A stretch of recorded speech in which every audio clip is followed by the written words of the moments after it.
Yes, ma'am.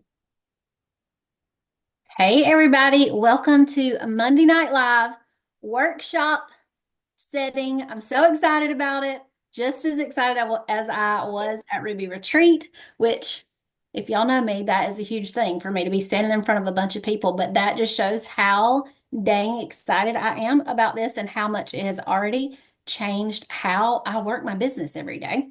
And here's the thing about me, y'all. You may be thinking if you know me and you know Emily, like social media is her jam, right? It is not my jam. It is not something I've ever really had a good attitude about. It was actually one of my 462 objections that I was not going to do this business. Just fear of what people would think about me putting myself out there because I was not Come someone on, who got on social get on media. the rag. Fear of like, what value do I have to add, right? Like, what does that even mean? I remember Christina telling me that, like, you got to learn how to add value on social media. I'm like, I don't have that. I don't know what that means. So it was just fear of having to learn a new skill set that just felt very not clear to me. And then of course the whole branding thing of like knowing like what your strengths are, what are things that you like to talk about and all that. Like I just it was a lot. And so that actually kept me a year and a half from really wanting to work this business. And so what it has done for me so far is it has freed up so much time, y'all. Whenever I go to write a post, it legit takes me about an hour to think about what I'm gonna write about. First, I got to overthink about is this valuable? And then I got to think about what I'm actually gonna write about, what kind of like the wording that I'm gonna use. And then it's going to take me an hour to write the post. And so after 2 hours of just writing a post that looks like it probably would have took somebody like Emily 10 minutes, I'm mentally tired, right? And so I feel like I done worked a lot. When that is definitely not the case. It's because I'm an overthinker, right?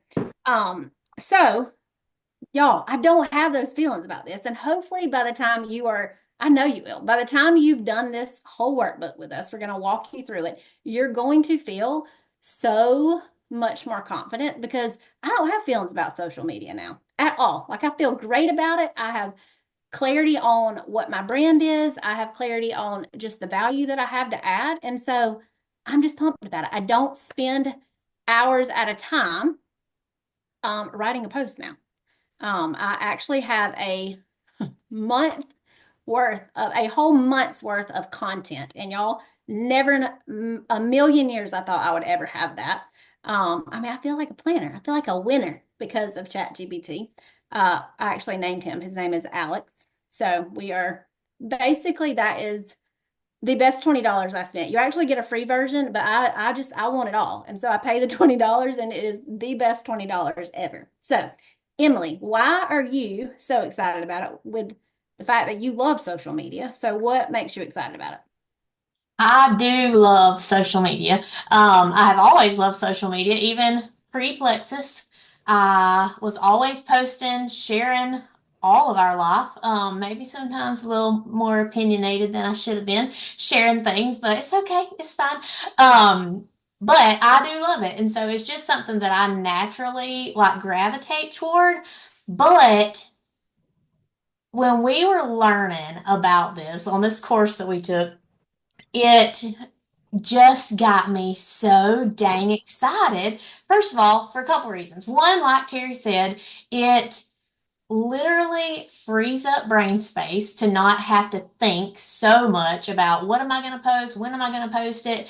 But when we were learning, all I could think was, oh my gosh, how much is this going to just transform and make so much simpler to teach our teams how to utilize social media effectively? Because y'all know it's very important and we talk about it a lot, like what is your brand and what value can you bring to people, right? And that those two things are something that most people struggle with. Like they just we don't always know what value we have to offer or what to talk about, what's going to interest our audience, what's going to have them coming back for more, and what this does is takes who you are, what you're already talking about on social media, and it literally hands you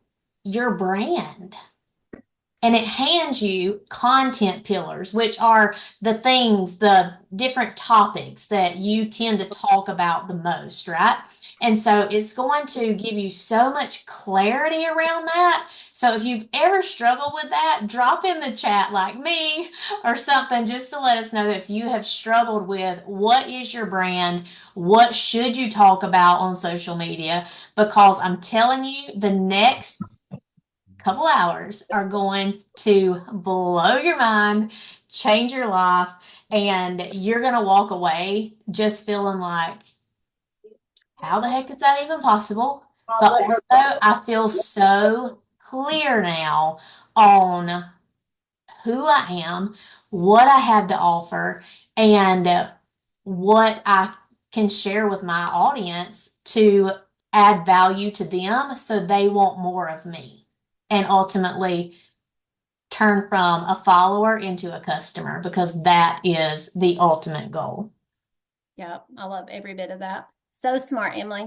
So y'all listen, it took me, I've been doing this 5 years. It took me probably 4 years for me to get a clue of what my brand was. And what she's saying is you're going to be able to, people who don't feel great about this posting or so much more than just posting with ChatGPT. It's going to help so much. But Mhm. when they don't feel clear, you're going to be able to hand them this workbook, like go through it with them. You can hand them this training. Y'all can do it together. They can go and do it, and they're going to have clarity after after you give it to them. Like, of course, let's get them to silver before we start figuring these things out. But eventually, you're going to give them this system, and so y'all, that is going to help so much. Like, what happens when you have clarity, y'all?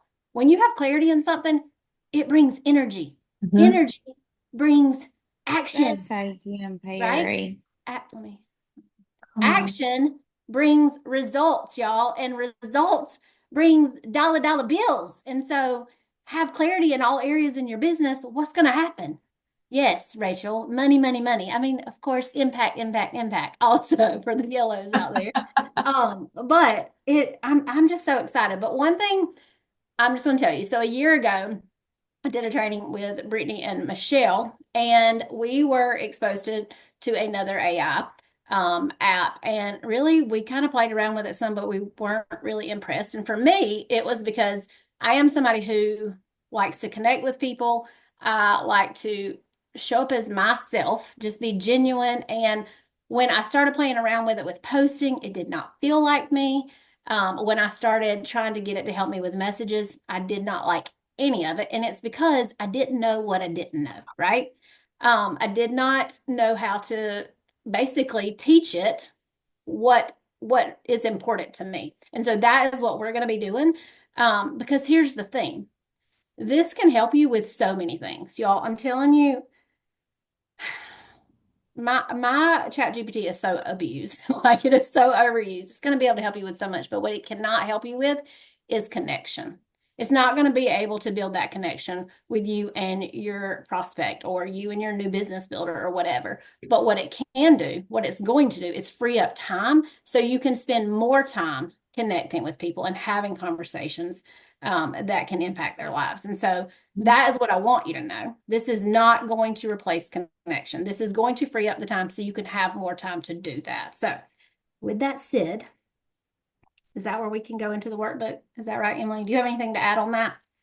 yeah, I mean that's basically it. A lot of what we've heard, a concern around using ChatGPT is it's not real or it's not authentic, and that kind of thing.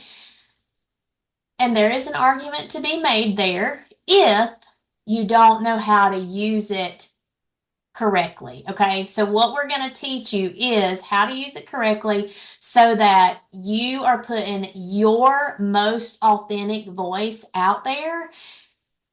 And it's going to be you, y'all. It cannot replace your story, your voice, or your values. Okay. So, it is going to be you. It's going to be real. It's going to be authentic.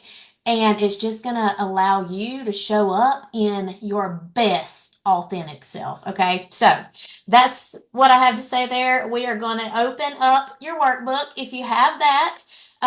If you have not printed it out, at least pull it up where you can look at the digital version, and then you can write out these things that we're going to do in your notebook. Okay, so open up to page 1 there, and Terry is going to take it away. Yeah, so let's talk about some feelings since I'm a feelings kind of person. This part was assigned to me.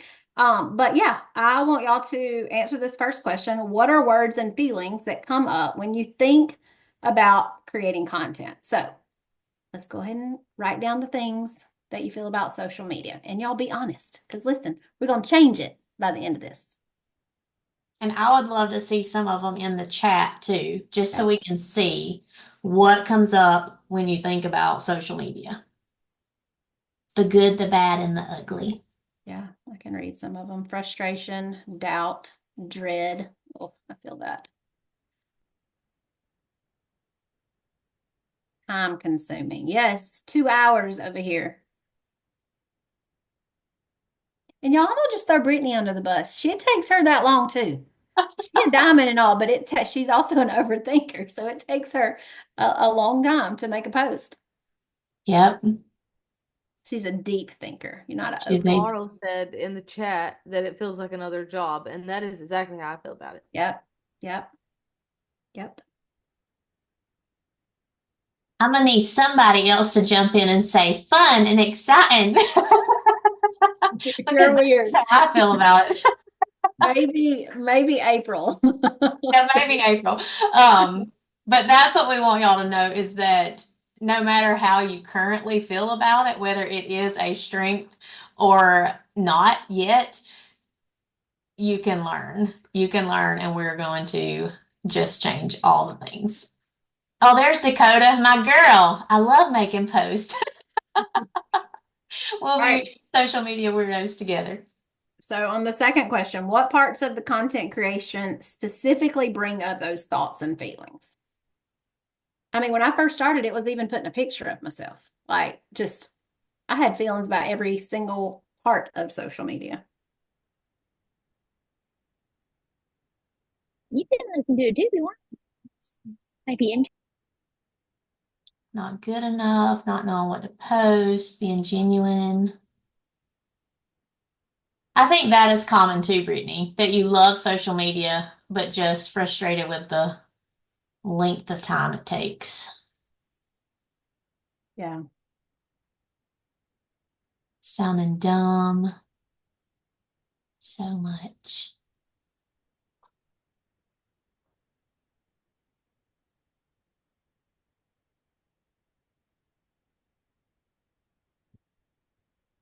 All right. Those are all relatable, 100%. I relate to all that. If y'all want to turn to page 2, Emily is going to go over the first part. Okay. All right, here we go. So put me in the chat if you feel confident that you know what your brand is.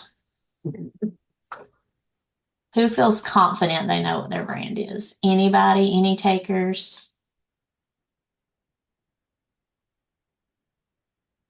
I mean, I do now.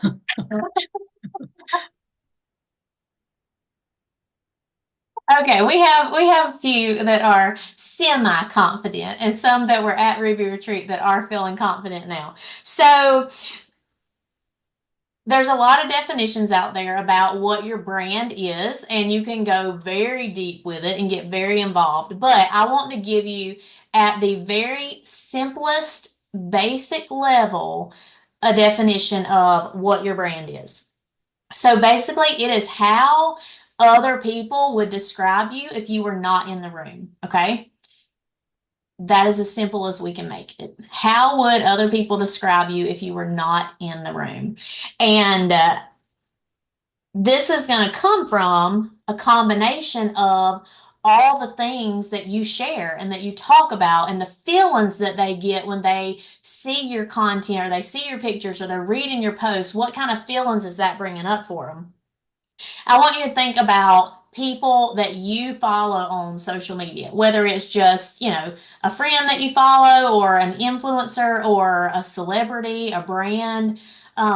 why do you follow them and how would you describe them to somebody else?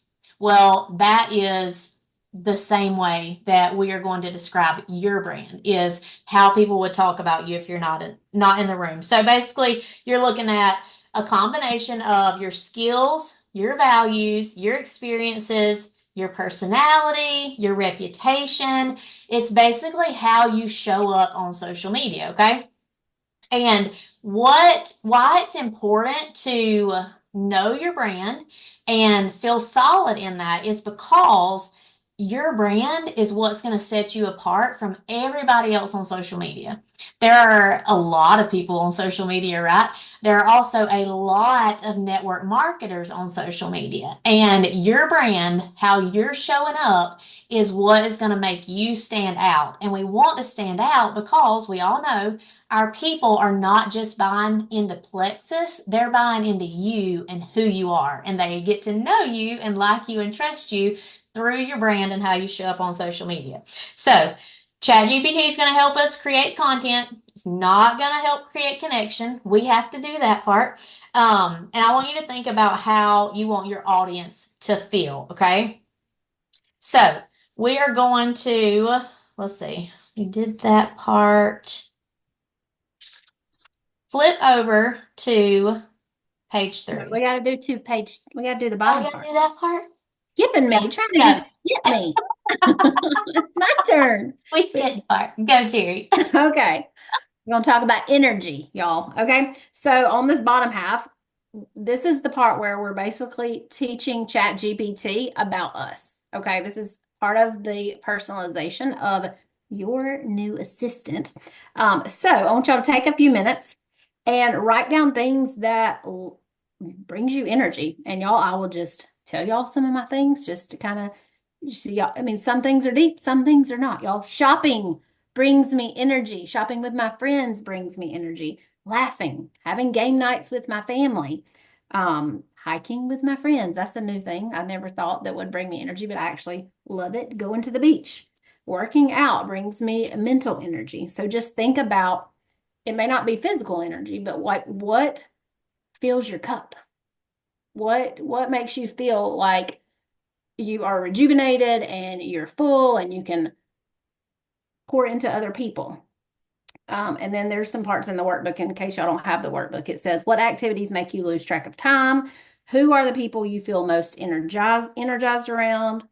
What activities make you feel alive or in your element? Y'all, talking about Disney brings me energy. Is the best. When I have hard times, I tend to talk more about things that bring me energy, and Disney just happens to be one of them. So take a few minutes, fill in all those spots, y'all.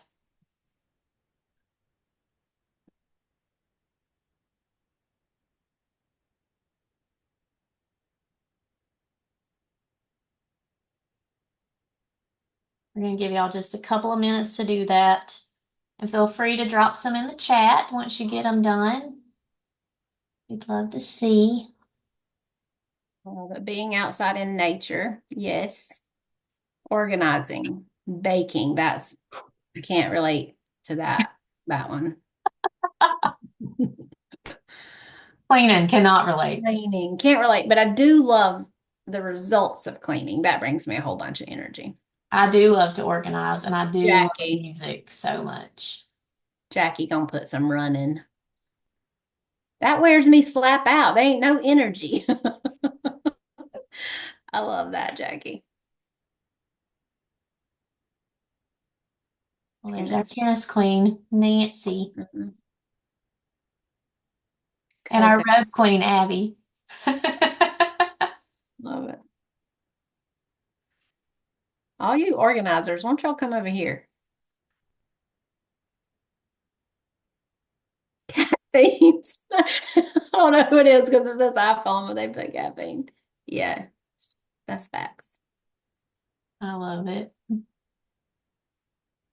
Okay, I want y'all to flip over to page 3, and in that first little box in your workbook, it says, how would you currently define your personal brand? So take a minute, write out some words there that you would use to define your brand right now.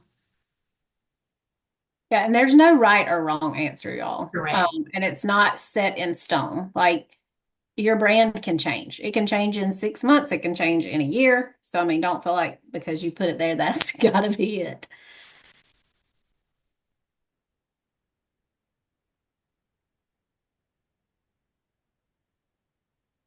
And y'all, I can share some of mine. So, friendship matters a lot to me.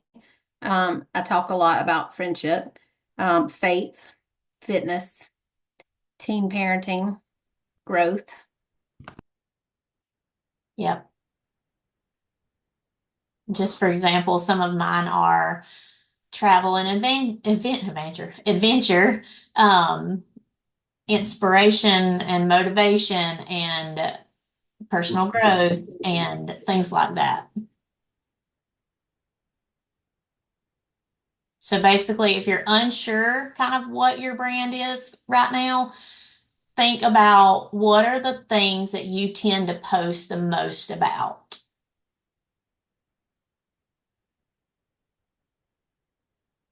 And like Terry said, this is a working document. This is not the Bible. We're probably going to change it just a little bit here in a minute. Or you may be spot on. We'll see. We'll see.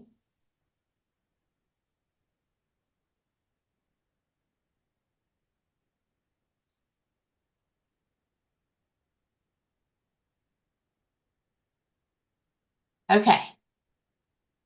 Everybody good there? Feel like you have a good idea of how you would currently define your personal brand.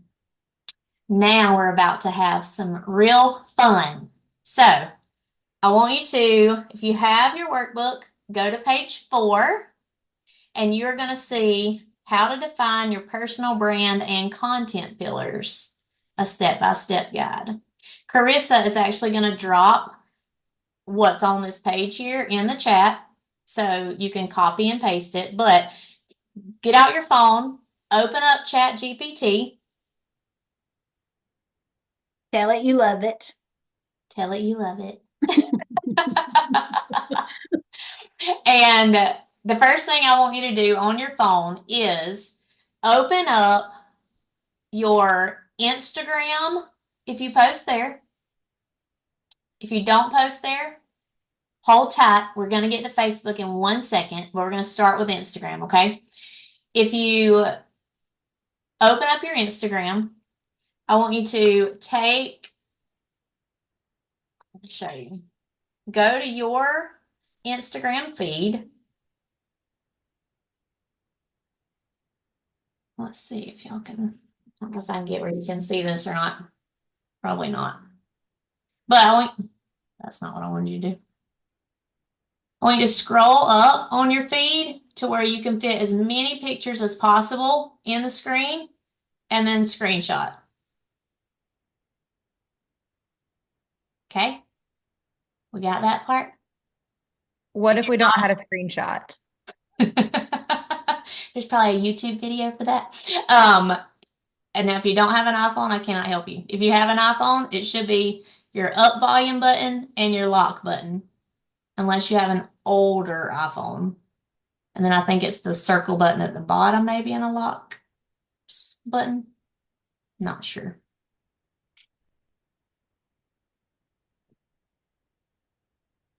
But maybe you could Google it real quick. Okay. Does everybody, we feel good about picture? Okay. Now,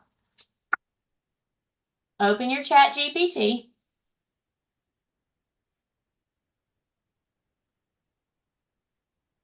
And we are going to, I think it should automatically open you a new conversation. I wish y'all could see my phone, but you can't. You can't very well. But you should have a new blank conversation here in ChatGPT. So once you have that, I want you to copy this prompt that Carissa just dropped in the chat here. Wait, hold on. Yes. All right, copy prompt 1. into your ChatGPT and that screenshot that you just took. Copy both of those and then hit the little enter button. And you're copying the part where it says, based on the content in this Instagram feed, help me define the personal brand as well as identify 3 to 5 content pillars to create a posting strategy. Yes. And if you have to do it separate, it's totally okay. Yep. If you could do it together, you're already a pro. If y'all have questions along the way, drop them in the chat. We're going to do our best to get them answered. But what this is doing when you enter this prompt and the screenshot of your Instagram account, it's going to give you your personal brand and your content pillars for a posting strategy. Okay. It's going to blow your mind. You're going to feel like ChatGPT knows you better than you know yourself. And that's weird, but we're going to focus on the positive. It's also so fun. I'll see you, Haley Arnold. Ignore the weirdness. Let's focus on the fact that it's a positive thing.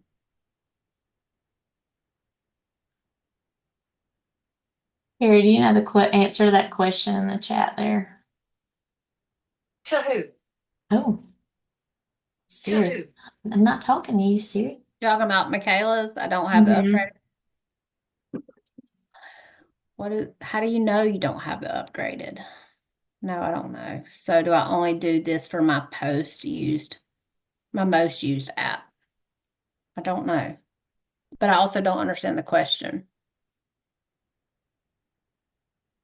I'm not sure either. Michaela, you can unmute if you want to. Okay, I have a question. Okay. If we typed all that in there, if we hit enter before, were we supposed to put the screenshot with with that? It's okay if you didn't. Just tell them, hold on a second, and then send the prompt. Okay, so the prompt has to come with the picture attached in the same thing. No, you but can do it separate. yeah. Okay, because when I just did the prompt, it sent me to craft a personal brand and identify effective blah blah blah. I'll need some guidance and a brief description, and then it's got this whole, you can't really see it, but it's got this whole So just thing. go ahead and drop your screenshot now. Now, okay. Yeah.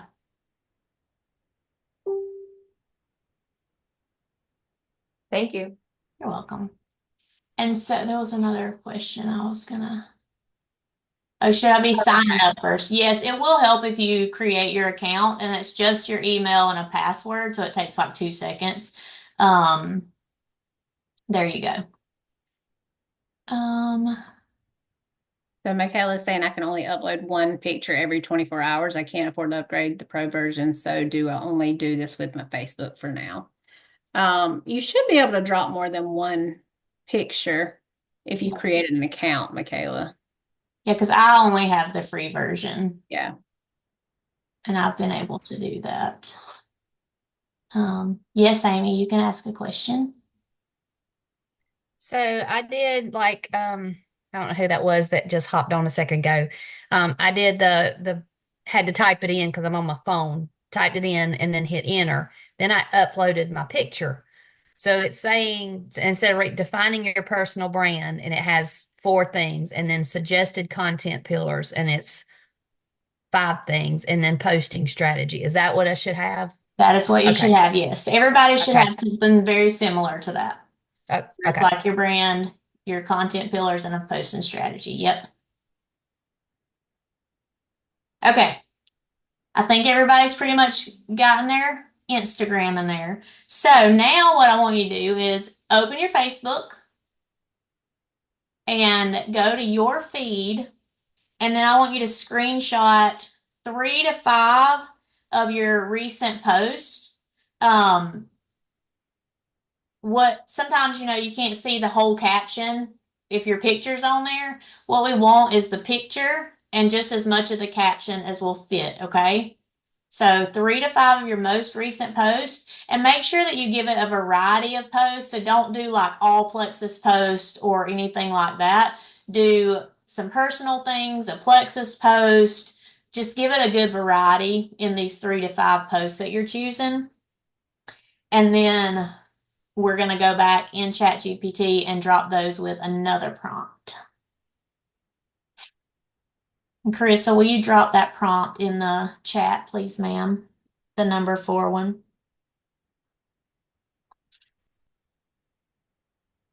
Okay, so once you have your Facebook post screenshotted that you want, go back in ChatGPT, enter this prompt that Carissa just put here in the chat. It's number 4 in your workbook on page 4.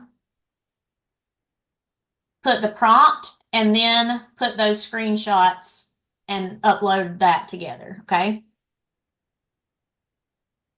Or you can do the prompt and then the screenshots. It doesn't necessarily have to be together. So Cindy's asking, do we copy them too? So you can screenshot the post and get the majority of the actual post in it as you can, like with the picture.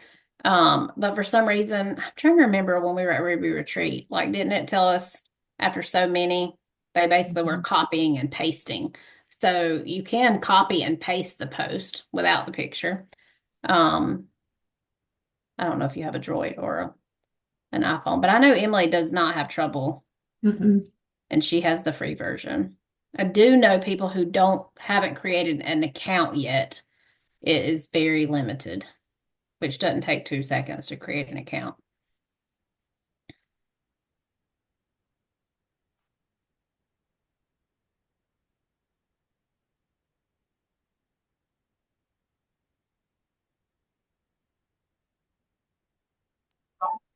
Okay, so I have both a statement and a question. Go for it. So statement, um, it did what I thought it was going to do. I waited until the Facebook part because I use Facebook more than anything else. And as soon as I uploaded the pictures, it did come back with the feedback, but I I won't be able to participate in any more uploads after this one. Okay, so Um, what I would say, Michaela, is instead of doing the screenshots, do like what Terry was saying and just copy the text of your post and put them in Chat GPT and send them one at a time. Does that make sense? yes, ma'am. So try that and Um, see. That's kind of a workaround without using the pictures. Now it did let me upload those pictures, but Okay. um, as far as any more apps, it's not going to let me do any more until tomorrow, which I can write down notes and go back and do that tomorrow.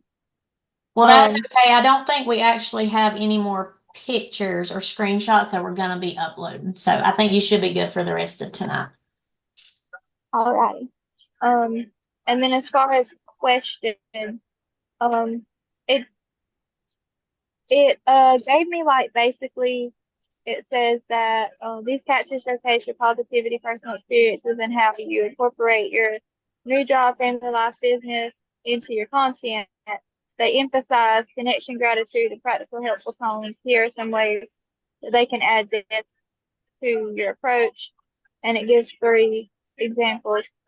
Um, so do I need to, where it asks me the question, if you're looking to build on these posts, let me know how you like to adjust your tone, message, or content. Would you like help brainstorming more ideas or refine a specific type of post? So do I say yes to that and let it offer me help? Not yet. We have Okay. a couple more things that we're going to do. It's basically going to get to that point. But we're not going to do that just quite yet. Michaela, we're basically telling it things about us that's important to us, and eventually, shortly, we're going to get everybody to kind of share what it is saying that their brand is, and I think you're going to get clarity on what your brand is. So, does that make sense? We're telling it things that to know about us. So once we get past this part, then you'll be able to read that and either agree with it or not agree with it. And the more information, we're about to give it some more information in just a second, and then it's going to get even more clear on your brand. All right, so was that prompt the second prompt? Let's see. We did.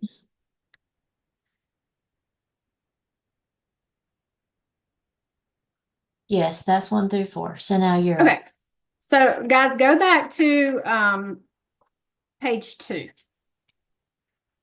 And if you are like Michaela and you can't type in, like you can't drop another picture, like it's telling you max out on that, then I want you to type some of the things that you listed on the part that's got what lights your fire. And then Carissa is going to drop the third prompt, or you can actually take a screenshot of that whole entire list and drop it in there with the third prompt.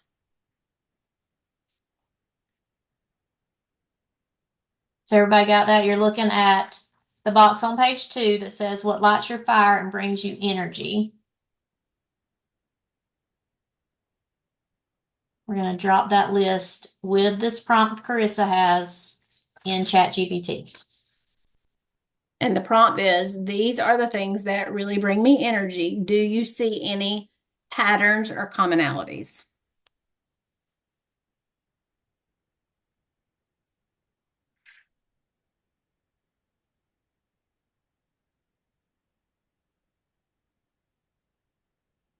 Put the list first and then the prompt, or the prompt then the list, or does it matter? I've kind of become a pro at it, so I've done it. I do it at the same time. But just know if you do them separate, ChatGPT is going to come and try to give you an explanation, and you just have to say, hold tight, hold But I tight. mean, but in the same thing, but do I put If the you can put it in the same thing, yes. Okay, okay. Yeah. You try to put the information in the command together, but like sometimes when I can't, like when I'm doing things now, I'll say, hey, I'm about to drop you some information. Don't respond yet. Give me a minute until I ask my question, because it likes to tell its opinion before you're done.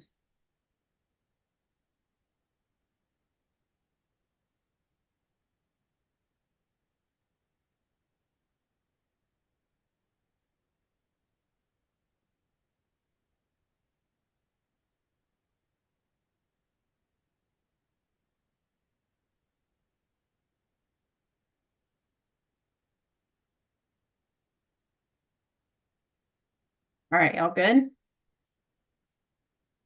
Y'all, if we need to slow down for a second, y'all definitely speak up.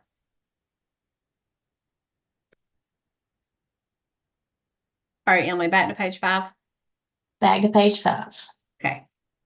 Let's see. Yes. That's got your name on it. That's me. That's me. You're up. Okay. Okay. All right. How we feeling? Everybody good? First of all, I would like you to drop in the chat if your mind is blown yet with how well ChatGPT knows you already with your brand and content pillars. Catherine, how many energy givers are we listing? All of them? As many as, yeah, I mean, put as many of them as you can in there. That will, the more you give it, the more it's going to get to know you. So, as much as you can give it.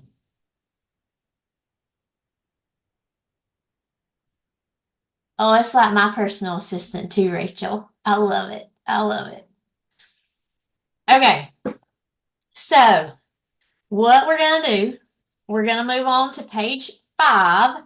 And now that you have your rough draft, not set in stone, not, absolute, but your rough draft brand and content pillars, we're going to take that and now we're going to create a 30-day content calendar based on your brand, your content pillars, and your voice. Anybody need or want a content calendar for the month so that you know what to schedule, what to post, what pictures to put with it, what ideas to use. Like, anybody up for that? Because we were very excited to have this done. So, okay. The reason we want to do this is because if you are posting on social media, which you should be, right? If we are not, if you're building on social media and you're not posting on social media, your business is actually not open. So let's just get that out there. You have to be posting on social media if that is where you're building your business, okay? And if you are posting without any plan or strategy, you're kind of just throwing stuff out there and hoping that it sticks. But if you can post with a plan, with strategy behind it, that is going to make your posting so much more effective. Your audience is going to get to know you so much better. They're going to want more of you, and that is going to make your IPA more effective. Anybody want more effective IPA? All the people, right? So having this 30-day content plan is a game changer for your business. Game changer for your business. Not only does it do all those things that I just mentioned, it also will help you be consistent because of all the things Terry mentioned earlier about the brain space and the time it takes and figuring out what to post. This is going to solve that problem for you, okay? So it's freeing up your brain space and energy so that you can focus on other areas of your business that you need to focus on. Because social media, although it's very important, it's only one important thing, right? We've got to be having the conversations. We've got to be taking time to engage and to create connections, having conversations. Okay. So, Hey, Emily, can I yes, say ma'am. something before we Uh-huh. do the prompt? Y'all listen, I want you to understand like what this is about to do for your business. Like whether you just started or you've been in this a hot minute. Um, so 2 hours it would take me to write a really deep post. I mean, it doesn't take me long to write a Plexus post, but to write something that people can relate to, literally a couple hours. Like because y'all heard me, the overthinking and all of that. So this is what it has changed, y'all. So Sundays, I sit down to prep my week.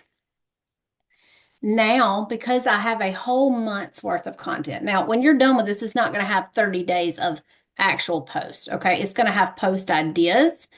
And then you're going to turn around and be able to take that idea and use ChatGPT and all of your thoughts and feelings and all the things about that subject is your brand and create a post. So instead of me spending 2 hours or 1 to 2 hours on making a post, on Sundays, I sit down and basically, because I have this whole month of content, I sit down and I can write a whole week's worth Mhm. of content in just a couple of hours, y'all. Do you know how, like, and that makes me want to cry. Like, do you know how much time that frees up for my family, to connect with other people about the products, to connect with people about the business? That is hours. That's like 10 hours a week. If I'm posting 5 days a week, which is what I usually post, that is a lot of time that I just did 10 hours in a couple of hours on Sunday night to prep for my week. And so that is what you're looking at. Whenever we show you that you're fixing to create a 30-day content, that can be your story too.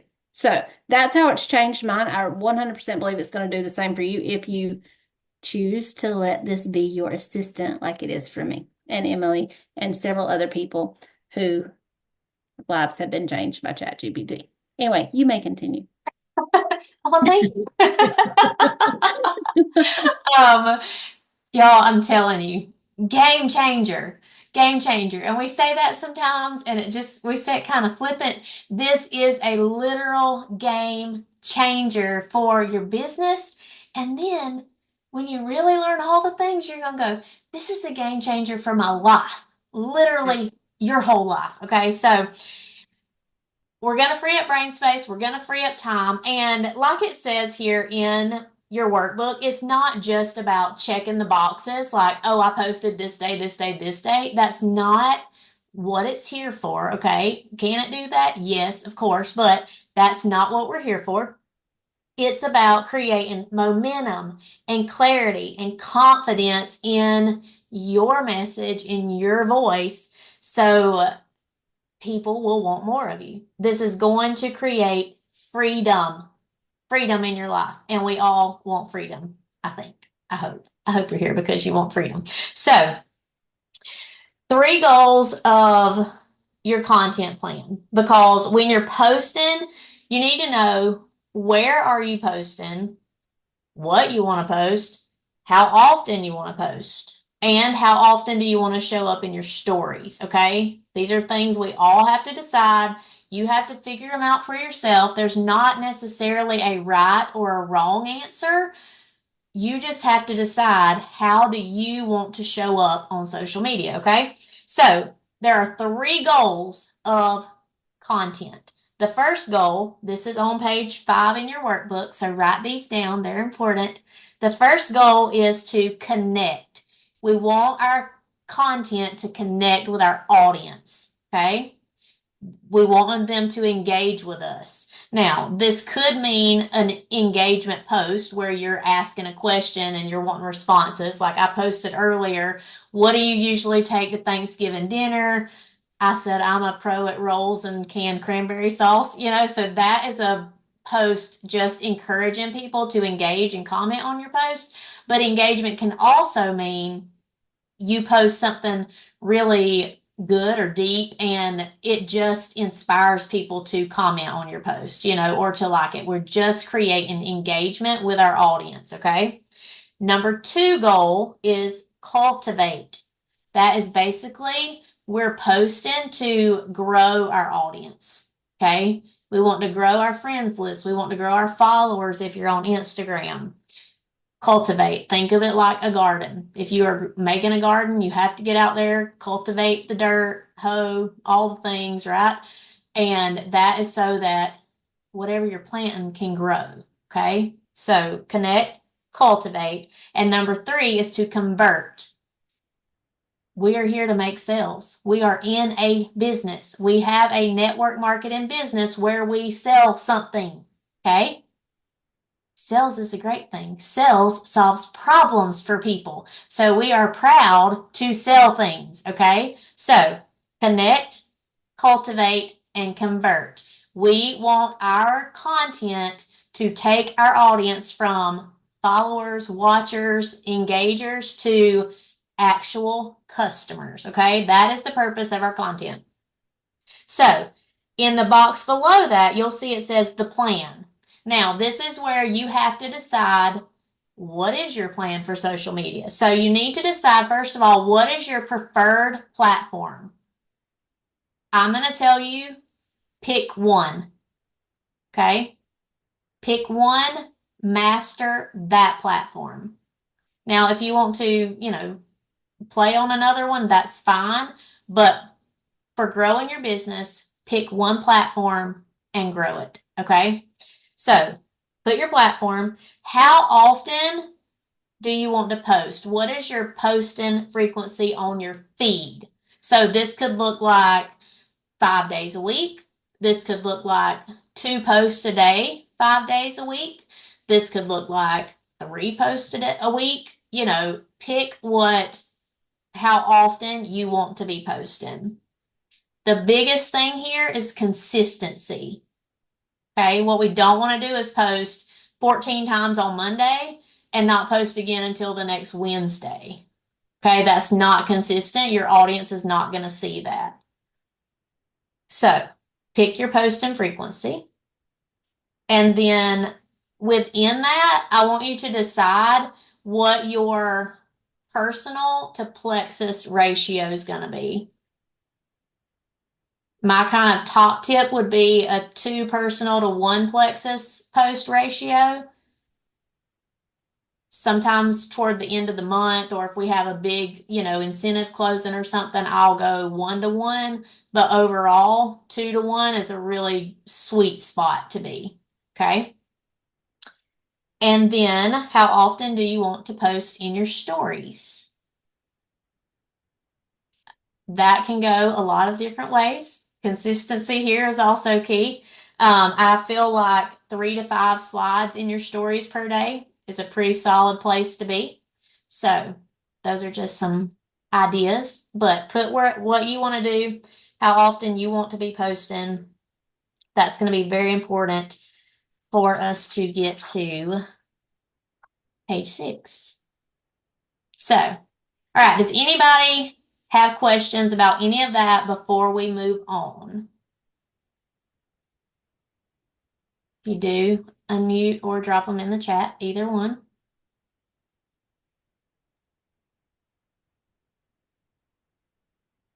All right, everybody good. Okay. Page 6 in your workbook. We're fixing to create your content plan. This is going to be fun. Okay. So Carissa is going to drop this prompt in the chat here. It's lengthy. Okay. It's a long prompt. What you're going to do is copy it, paste it into your ChatGPT, but before you hit enter, we're going to change a couple of things in it. And it's going to change dependent on what you just wrote down for your content plan, okay? Emily, Yes, ma'am. before I post it, it's too long for me to do the entire thing in one chat box. So I'll do the first part and then the second part. Okay, perfect. That will work. Y'all can also take a picture of it on your, if you have the printed sheet, you can take a picture of it with your phone and then actually copy it from the picture. Mhm. Emily taught me that. That saves a lot. If you're not tech savvy, it's totally okay. I can relate. Took some instructions for me to do that. We all have to Or learn. if We you all don't have have it to learn. printed, y'all, screenshot it on your phone or like screenshot your computer screen and then do what Terry's saying. Like, you don't have to type this out. I would not want to type that while bouncing back and forth. Correct. This one is lengthy, but once you get it, put it in your ChatGPT, but don't hit enter yet. We're going to change a couple of things. Okay, so when you get it in your ChatGPT, at the very top it says create a 30-day content calendar for platform. I want you to put which platform you're using right there. So just change that to Facebook. Most of you are probably Facebook. So just put Facebook right there. Hey, Em, Mm-hmm. this is the part that if their phone is not letting, like, because it's so big, if it's not letting you, like, see what you're trying to delete and put, like, the platform, if they copy it into notes first and make all the things that, like, do all the things you're telling them to do, and then they can copy and paste it, it'll be easier. You're so smart, Rachel. So smart. Did everybody catch that? It may be easier to do this part if you copy it, paste it into your notes, change the things there, and then paste it into ChatGPT. And you're only changing the things like in what are it's not quotation. What are the square things? Parentheses. Is that parentheses? Well, it's the square parentheses. I I thought don't know what that's parentheses were actually shaped like this, Bracket. and then brackets. Change the things in the brackets, y'all. Everything else, let it go. Everything else is good. Yep. So we're going to change where it says platform, put your platform. A little further down, it's got your posting frequency. So right there, it's got e.g. daily. You're going to put whatever you wrote on your paper. So like mine said, 2 posts a day, 5 days a week. So delete, put whatever yours says. yeah, delete the bracket part and then put what your posting frequency. Mm-hmm. And then was that the only? I think that's the only two. Well, then the daily, and then you want to put in your pillars. Is that what you're talking about? Oh, the story posting frequency. Yeah. Put that, whatever you wrote there. Oh, yes, your pillars. Gosh, I forgot that part. Yeah. So in here, in this prompt, you'll see where it has the pillars, and the examples in the prompt are health and wellness, entrepreneurship, motherhood. You're going to delete that and type out what ChatGPT gave you for your pillars. Okay, so this is where everybody's will look different.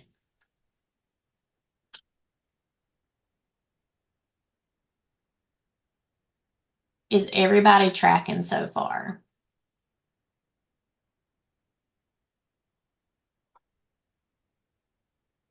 Okay, so the pillars, is that the commonalities or the, oh, wait, never mind. I found it. Okay. Yeah.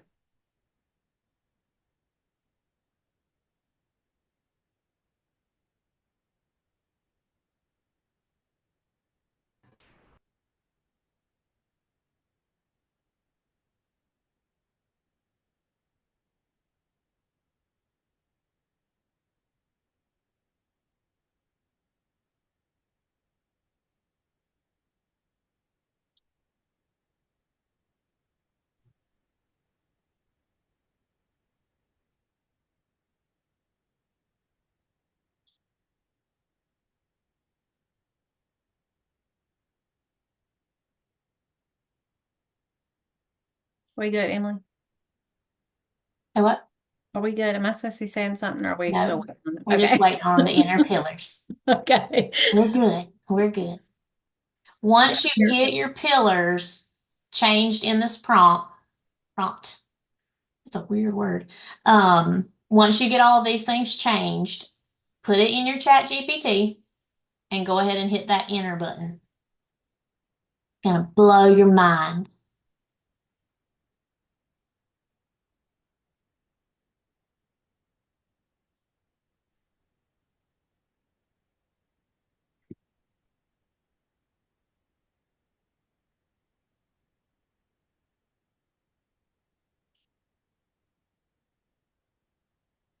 I want to hear from people. Like, I want to hear, like, if you were not at Ruby Retreat and this is your first time doing this, like, I want to hear your thoughts so far.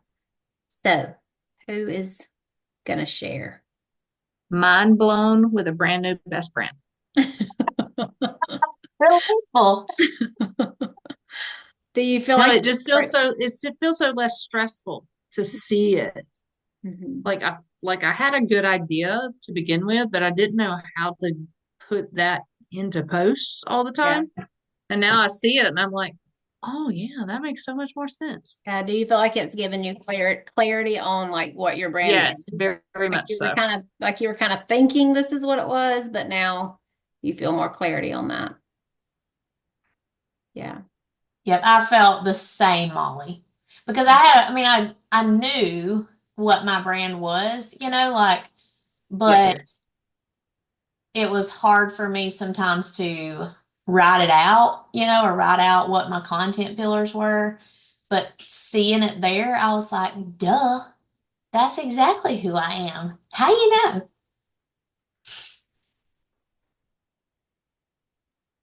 So I just had one pillar. I just did health and wellness. Is that okay? Or No, do you have multiples? you need to do all of the pillars it gave you. Oh, okay. So all five of them that was on Uh-huh. here. Yep. Oh, Yeah. okay. Good question. Because if not, it's going to give you health and wellness post for 30 days. And that's not what you're not. Yeah, and stories. Yeah. You don't want to look like your Facebook has been puked on by Plexus. Yeah. So when you did that, Amy, did you just put the one pillar and then enter it and it gave you a calendar? Yeah, so I took everything and in the brackets, I took out motivation and motherhood, whatever it was, and I just left with health and wellness because mine says wellness tips, entrepreneur insights, motivational content, product recommendation, and community engagement. And I'm like, okay, so I just was like, this is Plexus, so health and wellness. So I Okay. wasn't grasping the Yeah. different pillars. Okay, so instead, what you can do now, instead of doing that whole thing over again, you can say, thank you, that's great. Can you also add these pillars to my content calendar? And just go ahead and add those other pillars in there, and it'll spit you out a whole new thing. Oh, Yeah. And you can listen.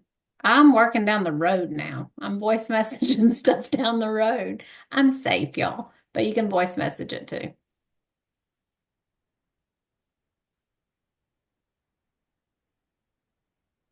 or Cindy just put, this is insane. Oh my goodness. Are you kidding me right now? No. And you don't even know. This is just This is scratching the such a little surface. sliver. Wait till it plans a whole Disney trip for you, okay?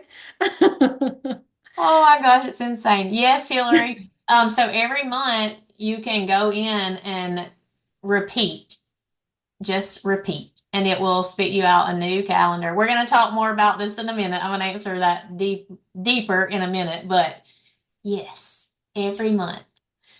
And this is just scratching the surface. We're going to New York in December, taking Avery for her birthday. And it's literally, I have it planned out our entire itinerary for the whole trip. And I'm just like, so much brain space free. Yeah. It's incredible. How I like to think about it, y'all, is like when you go to Google, like Google's usually like your search, right? Like if you want to know something about detox or whatever, like you go and Google something, right? So, and it takes you to the website to find the answer. It's basically taking out that in between and going ahead and giving you the answer. When I tell you it knows your comp plan for Plexus better than we do, we're not lying. Like it knows all things. But now it does get it wrong sometimes. It did say that Christina was a nurse the other day when I asked it. I was trying to find a diamond documentary for one of my level ones for a nurse, and it pulled up several and it put Christina on there. But I think it's because she had hosted an event about nurses or whatever. I'm like, no, you got this wrong. She was not a nurse. But it's amazing. Like it knows all things. All the things. It knows everything in the world, y'all. Everything Yeah. in the world. It's Every really cool. information that is on the internet, it knows. And it just takes out the link and takes you straight to the answer. Like, I mean, my mother-in-law is in the middle of trying to buy a car and it knows the interest rates at the places that she went, how much she'd need to put down for her payments to be this. I mean, it's insane. Insane. So a couple questions in the chat.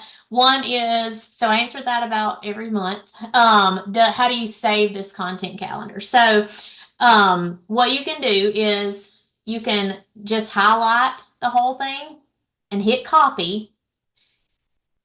If you put it in your notes in your phone, it is going to be formatted where you cannot read it. Okay, just know that. But you can copy it and put it in a messenger message to yourself, and it will be formatted correctly. Then you could copy and paste it to your notes from there. Okay. You can also, to answer this other question, can you print out that calendar? Yes. You can ask it, you can say, can you also give me this in a printable format? And it will give you a PDF. Sometimes that goes wonky and it doesn't give you the whole thing on the page, but there are definitely, workarounds. So you could copy it into your notes, you could copy it into a Word document, there's all kinds of things that you can do with it. So just play with it, see what you come up with, and we would love to see what you come up with. But it will give you a printable version. Yes, it does know us better than our husbands. That is funny. I don't know who put that, but that is funny. Oh gosh. Do I make any changes to content types in the format part? Just your content pillars. And I think the format part is basically the same. I mean, the more familiar you get with it and the more in depth you know how you want to post or, whatever, you can definitely tweak those things. But for all basic content purposes, this is a great place to start. Like any of us could take this and run with it. So you don't necessarily have to change any of that stuff. So has everybody confirmed and they're seeing their like 30-day content? Have we gotten to that point? Okay. So we're on, what page is this? We're moving to page 7. Okay. So basically, because I am somebody who likes to have everything exact, when I got mine, I was like, this is cool. And then I started seeing all the things that I needed to change. And so this is where the time consuming part kind of goes back and forth, but it's still not near as time consuming as if you were trying to create content for a month.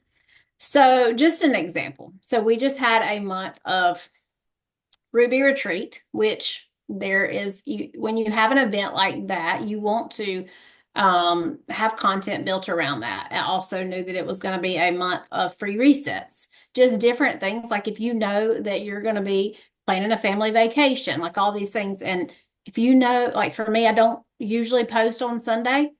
But I do usually post like on Monday for things that I may have just that hit home kind of on Sunday at church or whatever.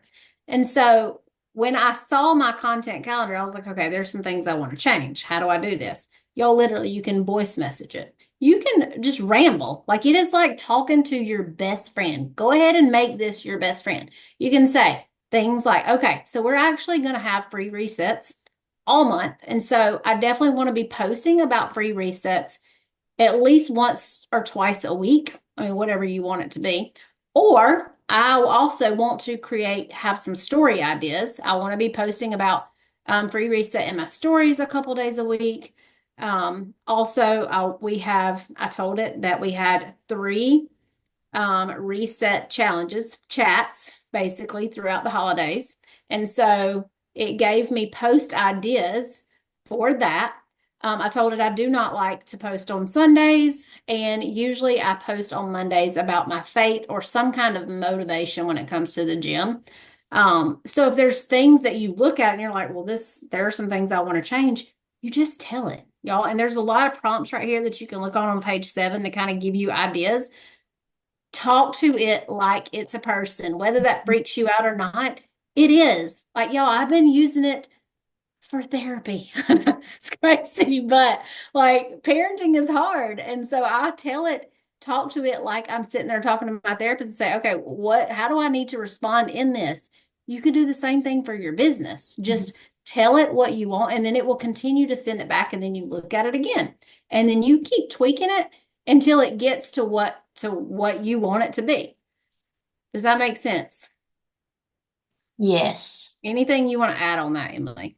Yeah, I was just gonna say, and I do the same. I talk to it like we are just buds hanging out, you know? And so there were some things in my calendar when I first did it, and I was like, no, that's not me. And I was voice messaging, and I would say, I like where you're going with this, but some of this is not me. First of all, I don't post on Sundays, so I want to take those posts out. Second of all, I don't dread Mondays, so I don't want to be posting about struggle bus on Mondays. I want to post about loving Mondays and being excited for the week and things like that. And then I can't remember, there was something else it had in there, and I was just like, where did you even get that? Because that's not me. And it kind of goes to your question in the chat, Michaela. Where yours has breastfeeding post in there, but you're not doing that. So you would go in and say, I like this, but I don't want to do breastfeeding posts. Can you change it to something about whatever you want to post about? So you could say, I don't want to post about breastfeeding. So could you change that to how soccer moms, I don't know, stay energetic, or I don't know. I can't think of anything off the top of my head, but you would just change it to fit whatever your brand is there. So there you go. Or just say, I don't want to post about breastfeeding. So can you take that out? And it will take it out and replace it with something else from your content pillars. So you can literally tweak this to fit who you are, and that is the goal.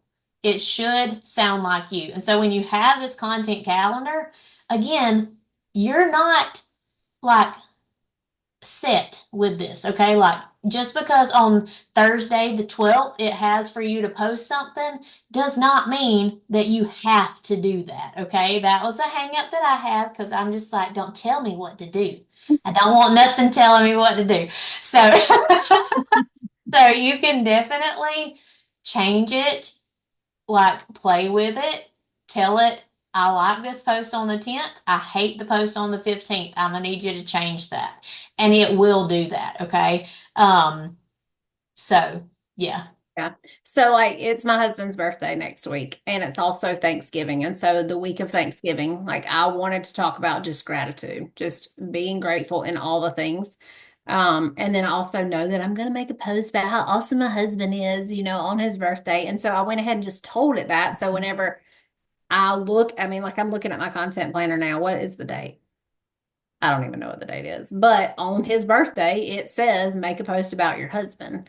And then all around that whole week, it's got gratitude posts, whether it's with your friends or whether it's with your business, but it's mostly focused on gratitude. With so, we've had the sales on Fridays, the flash sales. And so I told it, like, hey, I don't know what the sales are going to be, but I know I'm going to want to be posting about the flash sales on Fridays. And so that, of course, is that it knows that Black Friday is coming up. And so I don't know the details yet, but I will. And so when I look at it, I can see I'm not over here worried about what I'm going to be posting because I already have the ideas of what I'm going to be posting because I told it everything. I told it everything for the whole month. And so, like, what my Sundays look like, y'all.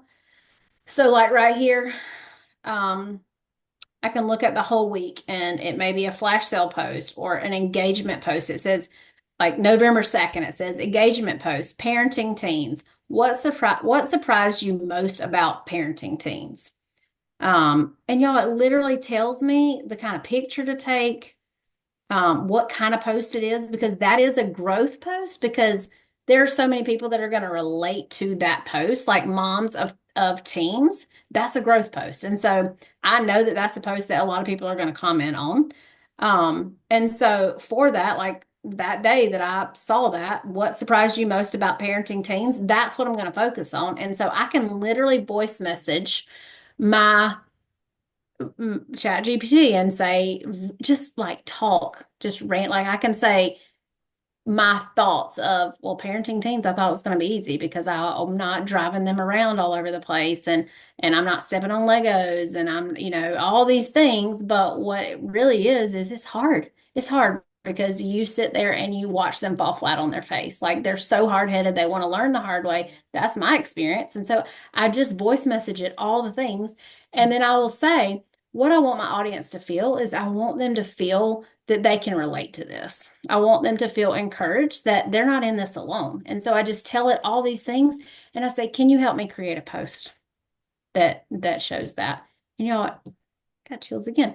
It sends me a post and then like if it says words that I don't ever use, y'all know I use y'all. I say y'all all the time. So if it doesn't have the word y'all in there 3 or 4 times, that ain't me. And so I just keep tweaking it until it sounds like me. You really can tell it exactly the point you want to get across, how you want your audience to feel, what you want them to think, the problem you want it to solve, and then it will create you a post. And we're actually going to do that right now. Yay. So fun. Okay. So go in your ChatGPT. On page 7, it says prompts to go deeper in creating and personalizing your content plan. We're going to do that first little bullet point there. So I want you to go in your ChatGPT. We're all just going to do this same prompt here, okay? I want you to type in, or you can copy. I don't know, Chris, if you have that one to drop in the chat or not, but if you can, that'd be great. But it just says, I want to create my day one post about what I didn't know about gut health. Help me write a relatable conversational post that my mid-30s busy mama with an average American diet and lifestyle will connect to. So put that in your chat GPT and then see what it gives you and see if it sounds like you. Can you say all that again? Sure. I can. What page is that one on, what? Emily? It's on page 7. Okay. Oh, it's in the workbook. Okay. Yeah. Hold on, I'll drop it in the chat too.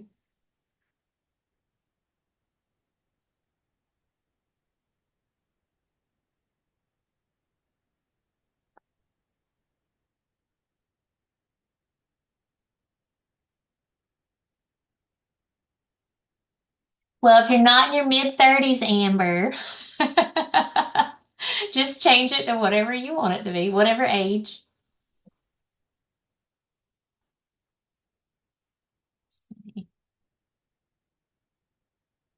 Copy. It's not working.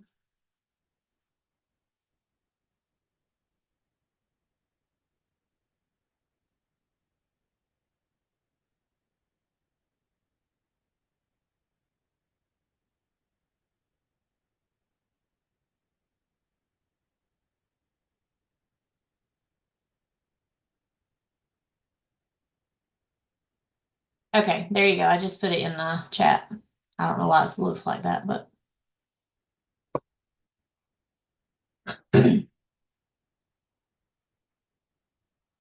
what does it say, Krista? No supported models. Well, that's new. I would tell him to change his attitude. I would say that's an unacceptable answer. Try again.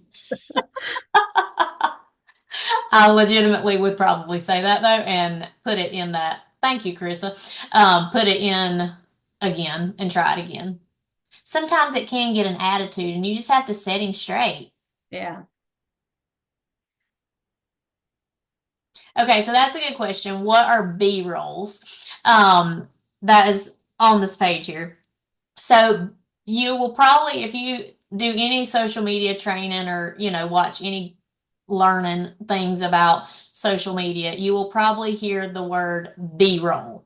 And that just basically means like background footage. So when you see a reel with somebody who is working at their desk or something, but the camera is off back over here and it's just watching them work like in real life, that is called B-roll. Or if you see somebody standing at the counter making their pink drink, but they're not looking at the camera, like the camera's just over here observing them, kind of like a candid photograph, that is called B-roll footage.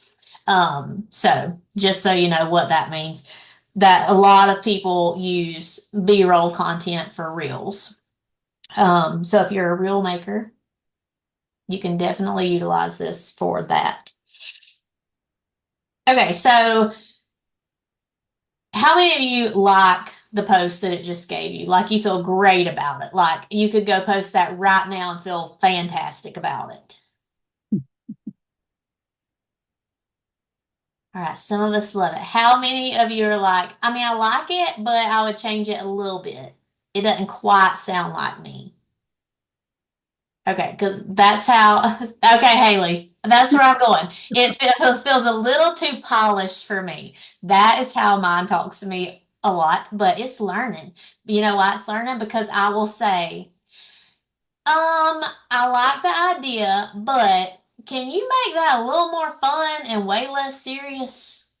And it'll say, sure. And it'll spit something else out. And that sounds way better and way more like me. Or I will say, I like the idea of that, but it sounds really boring. Can you make it more fun and energetic? And then it will do that. Or you can say, can you make that more casual? It sounds a little too polished for me. And you can ask it to make it more casual. It will do that. If it is too long, you can say, I like where you're going, but it's way too long. Can you shorten that? And it will shorten it for you. You can literally tell it to do whatever. Sometimes it can feel, some of the examples it's given me have felt kind of almost salesy. And so I will say, that feels salesy. Can you make it more conversational? And it will spit out something that sounds way more like you're talking to a friend versus come join my team. Don't ever post those words ever in the history of ever. Don't do it. So if it tells you something like that, because my content calendar did have days where it was like, join me. And I was like, no, we're not doing that. So you just have to tell it how you want to change it. This is a great question, Laurel. Since we all just put in the exact same prompt, will it be the exact same post? No, it will not be the same post. And the reason is because it's creating your post around your individual specific content pillars in your brand. So my brand and pillars is different than Terry's brand and pillars, which is different than Brittany's, which is different than Christina's and different than Michelle's. So we can all put the same prompt for a post and every one of us would have a different post. The idea would be the same, right? What I didn't know about gut health. So the idea is there, but the actual post will all be different because our brand and pillars are different. It's just like when Christina is always posting about fitness, right? Working out, macros, things like that. So Christina could take a post about fitness and macros and write a post. Terry could take a post, write about fitness and macros. They're going to be completely different because they have different points of view. And that's what ChatGPT is utilizing is your point of view and your voice to get your ideas across. That makes sense. So, Leanne, it says if you've reached your limit today, a lot of times if you open a new chat, which is that little pencil paper thing in the corner, it will just keep going because I do that very often. It doesn't always work, but a lot of times it does. And somebody asked earlier, how do you save this? The cool thing about ChatGPT is everything you're putting in there, it's saving. It's saving all of it. You don't have to like copy and paste every answer, because you're going to lose it. It's there. There's the little 3 lines at the top of your screen. If you click on that, once you have several different, I don't know what they're called. We're going to call them a note. Once you have several different notes going, or chats probably, if you click on those 3 lines on the top of your screen, it will show you all of your different chats that you have going. So they're there. They're not going anywhere.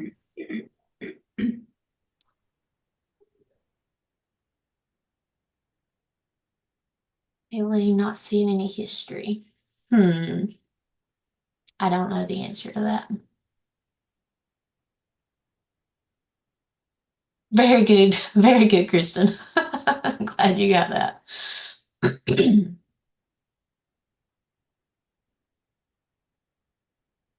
Kayleen, do you pay for it? So if you pay the $20, it does have more memory. And then also I've noticed if you start a new chat, that also will make you feel like she said she's using the free version. So there is a certain amount that it will remember with the free version. Yeah, and I don't know because I do have the free version. But like I have gone My back stuff is there. right now because I pay. Like if I have my whole November content plan set in, like I saved it to my notes. But if I go in and say, hey, what am I supposed to post on November the 18th? It remembers because I do pay the $20. I don't know if it would for the free version. I have no idea. A lot of times, if it's something that you don't want to get lost, if you'll just send it to your messenger, my messenger is basically where I'm accumulating all the things that I don't want to lose. Same. And I'm sure that is going to get better and better. I have noticed like if you close it out and then you'll see like a little section to the left, like it has like different subjects of things that you've asked that you can click on and it will kind of take you back to that point. Don't think it's perfect. I mean, there are things that I have felt like I've lost, but a lot of times it's like me creating. I mean, we're already planning for events for this year or whatever. So I've been talking to it about that. So I have saved some stuff and I've gone back and I've screenshotted that and said, hey, let's get back to here. Let's start from here. So basically, I'm refreshing its memory and it'll remember where we kind of took off. So, I mean, we're still learning a lot with it. Yep. One thing, y'all, that I have noticed over the last few months from doing this is because I'm not a consistent poster. I mean, I do post consistently, but I have a lot of feelings about it, and so I tend to put things off, and I may skip a few days or whatever. But now that I am consistently posting, I'm getting more likes and comments. And here's the thing: the reason you're doing this is so you can have more people that are following you. and more people that are liking your non-plexus posts. You want those people that are liking your non-plexus posts, those are your prospects. Like they're learning who you are, especially if they're cold market. They're learning things about you. Can they trust you? Would they be somebody that they could trust for you to help them with their health or even lead them with this opportunity? And so that's how they're getting to know you. And so if you are not tracking the people that are liking your post and commenting on your post and track it, like make a legit list of those people and start connecting them in the way, everything that you just learned is pointless. It's pointless. Because the whole thing, like Emily said it earlier, like you want to convert these people to your customers. Not saying you're going to convert everybody, but that is the goal, is to convert these people like that you're adding value to and that you are relating to, that you are attracting. You want to convert them to customers. And if you're not taking action on the actual people who are commenting and liking, then all of this work is for nothing. And so what I'm doing is literally just making a list of those people. I have a planner. And then there's a couple of sheets of paper in my monthly planner. I'm a paper and pen kind of person. Okay. I'm not a Google Doc person.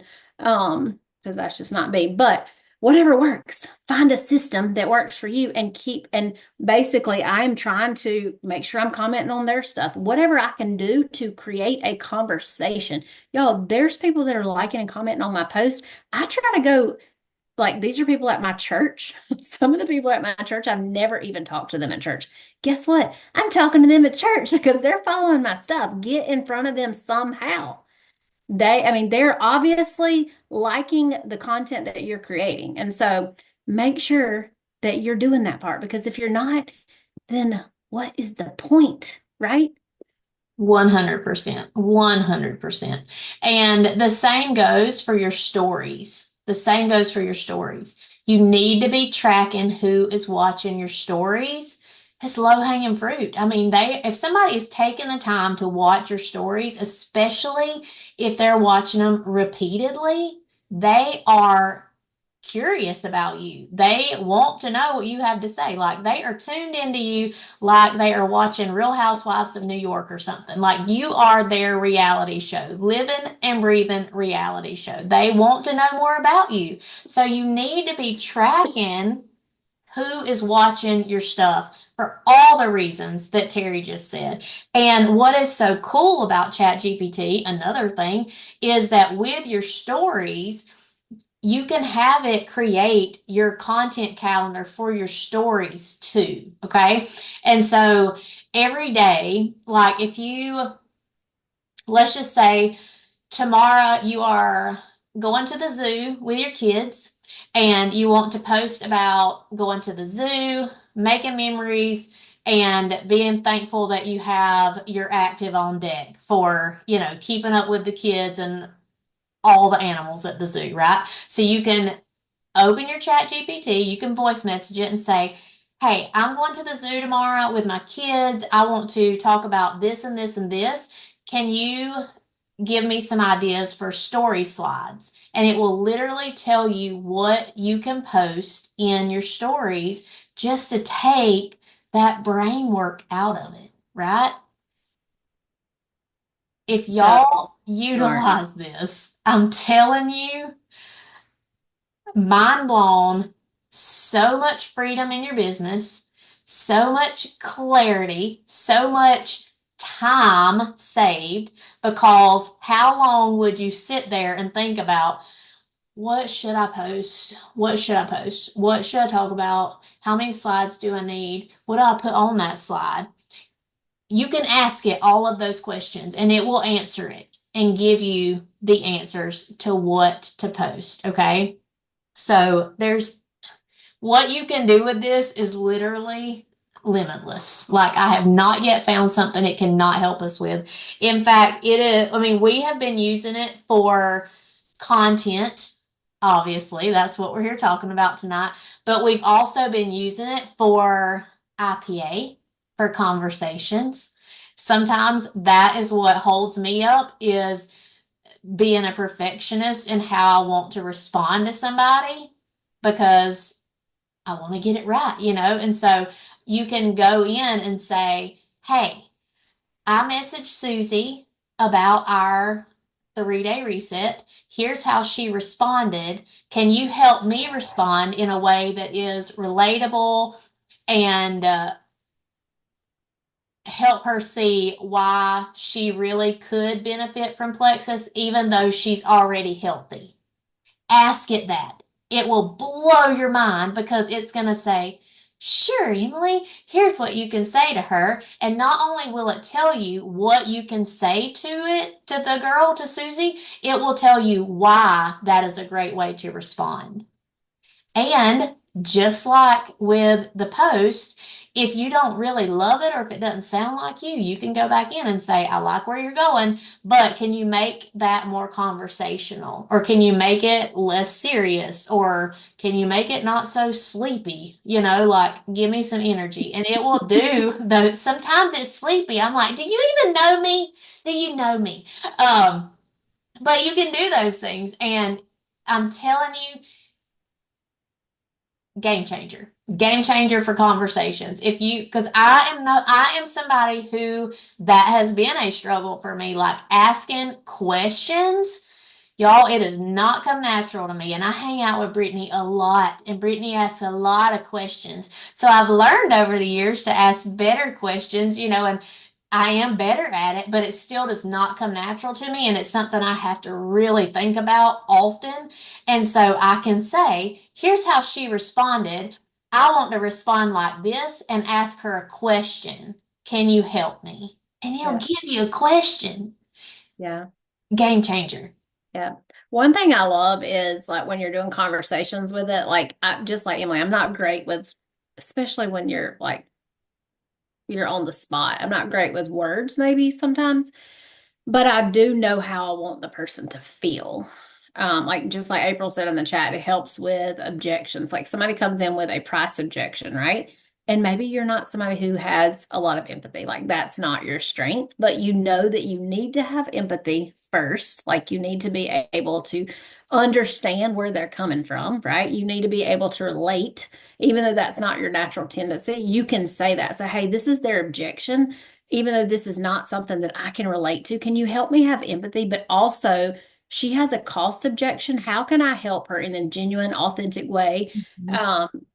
See that this is actually going to save her money, but I also don't want to come across as convincing. Like if you focus on like if you're telling ChatGPT how you want them to feel, y'all nails it almost every time. And the more you do this back and forth and you tweak it, like if it does not feel like you have to tell it that, or it's going to continue to not feel like you.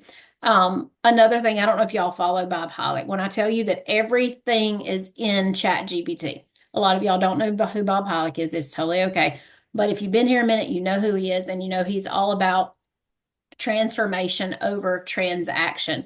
You can even say, hey, I want to respond in a Bob Heilig way. Like I want them to, I actually said who? It's Heilig, his great podcast, Heilig. Is that right? Yeah, I just dropped it. Yeah, Emily dropped it. He's great for you to listen to, Ashley, for when it comes to trying to connect with people and just transforming people's life, their health, their life. But you can say, can you give me a response that Bob would use? Y'all, it knows his systems. It knows how he talks. Because, I mean, like Christina, she's had to read 462 books on empathy and how to connect with people. Like, that's not her strength. And so to be able to do something, she knows it now. Like, it's almost her strength because she's practiced it. But I mean, think about her coming into this 8 years ago, how much of a game changer that would be for her to be able to have coming in. So if you, sorry, Kristen. So if you focus on how you want them to feel, I mean, there's times where you can just be talking to it and it's like, actually, no, don't say that. Like you can just kind of go back and forth with it like your friend. But if you focus on how you want that person to feel, it usually will give you the right message that you will be like, okay, this feels like me. Yep. Yep. So good. So basically what we're telling you is we just changed your life. You're welcome. You're welcome. You're welcome. You're welcome. But a couple more things. If you look on page 8, you'll see this page that says the next steps. This just kind of goes a little deeper into what we talked about tonight, and you can take what we've done and just keep digging and working with it so that it's getting to know you better. It's helping you schedule your content. It's helping you create content, from the ideas and things that it's given you. There's a part in here about training it to write like you. So what I have been doing is I'll go in and I'll tell it what kind of post I want. Just kind of list out some things, how I want it to sound, and it'll give me an idea. And I'll tweak it, I'll work with it, go back and forth with it. And it's still not always exactly how I want it. So I will take it, copy it into Facebook, and then I'll tweak it from there just to make it sound really me. I did that with my post today. I just really made it sound way more me, because if it's not authentic to my voice, it is not going on my feed. It's just not going to happen. And you need to have that same standard. If it does not sound like you, do not post it until you make it sound like you, okay? So it gave me the idea. We went back and forth a little bit, and then it got to where, okay, that's I like that. So then I copied it to my Facebook, and I tweaked it a little bit more, added some emojis, took out some dashes, put the little dot dot dots because I like those. Just different things like that. That is my writing style. And then I copied it from Facebook, put it back in ChatGPT, and said, just so you know, this is my final post. I just want you to have a better idea of my writing style. And so it said, okay, thank you. I will keep that in mind for the future. It's great getting to know you. And I'm like, well, thank you. Like, he's just so nice.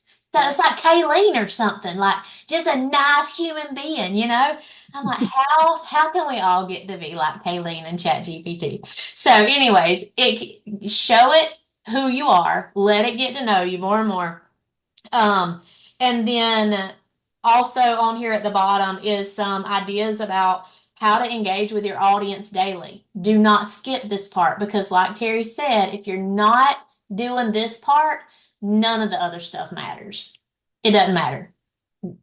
Congratulations, you have a beautifully curated Facebook page. I don't know what you're going to do with it because it's not monetizing, but at least you may have some friends, maybe. But if you're not doing it's like having it. Oh, Yeah. sorry, Emily. No, go ahead. It's like having a pretty window to a store and never unlocking the door or turning the open sign on. Like, you have Yeah. got to be open to connections. And that is what this is going to free you to have more time to be able to do. Like, there's so many times where people are asking me, like, how do I start with cold market? Like, how do I start talking to people that I don't know? You have to, it's time consuming. It takes time to connect. And sometimes people are like, well, I don't have that time. Well, now you do. You do have the time, because this is going to save you so much time.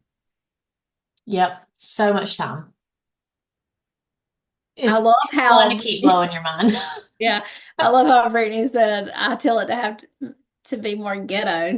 It's so funny because I'll say, can you be more like I'm talking to my friend? Like, I do say, can you dumb it down some? Because that sounds way too professional and business-like, and I would never say those things. But a lot of times I'm telling it, I just want to be like I'm talking to my friends.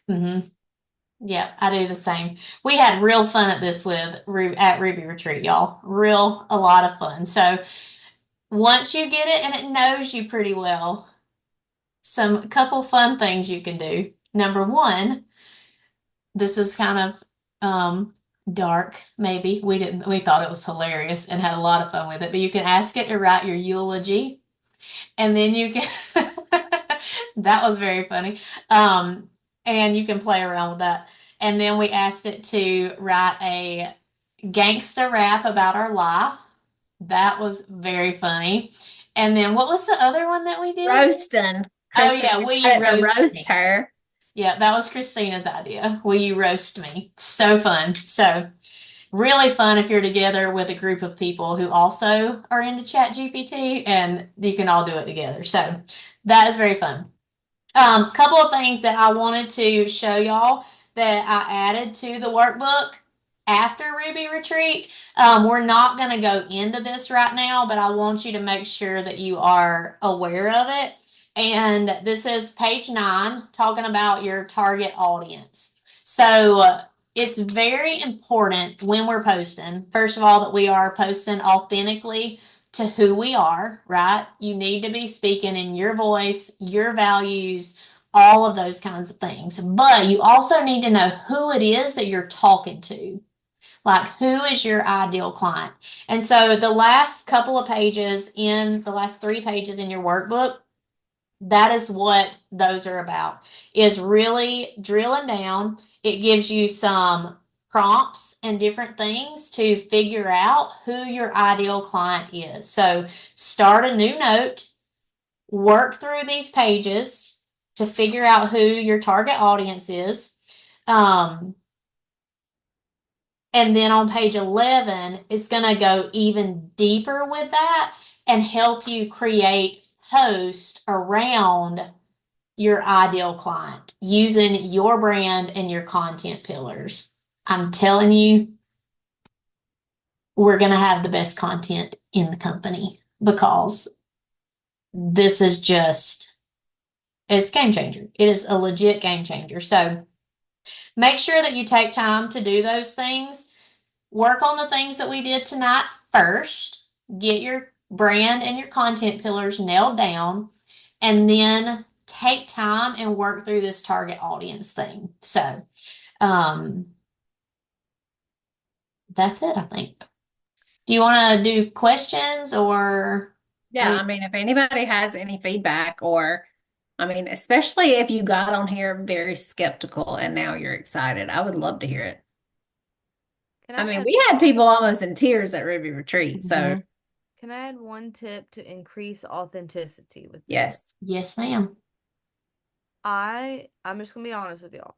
When I'm scrolling my feed and I see a post that was written by ChatGPT and it was not edited, I can tell. I can tell if the author wrote it or if ChatGPT wrote it. So, to increase your authenticity, I think a few things to keep in mind. That signature double dash mark that ChatGPT likes to put in there, delete that. Just delete it. Don't put it in there. If you're going to use a dash, use one dash. Don't use a double dash. And then the other thing is read through what it's giving you. And if it has any words in there that you don't normally use, swap those words out. Yep. Because people can tell. I mean, they really can tell. They'll know that something is different or like maybe they can't quite put their finger on it. But if you don't add yourself, like the human element to this, it will look robotic and it will say words that you don't normally say. So, like, I don't normally use the word faith, but for some reason, because of my brand is like, it's very like, I don't know, biblical womanhood and stuff like that. It wants to put that word in there constantly. And I love that word. I just don't usually say that word a lot. And so that's one example of something that I have to kind of swap out. So make sure you read the post and make it sound more like you. Take out any words that don't sound like you and swap it out with words that do. Yes, I had to do that the other day. I can't remember what it said, but it was some word like that that I would never, ever, ever say. And I just told it, I was like, I would never say that. Here's what I would say instead. And it will save that and remember it. You know, it does not, however, remember not to do the double dash. It doesn't matter how many times you tell it, it's going to double dash. So take that out for I real. never even noticed the double dash. So Oh, now, girl, it's in mine all the time. All the time. but I don't think I've ever used the actual whole post of a chat GPT unless it's been something in like our team page or creating content either. So Yeah. now Dead giveaway. I'm gonna be watching. Dead giveaway when that double dash is in. Like if not, somebody has never used ChatGPT, they probably wouldn't notice.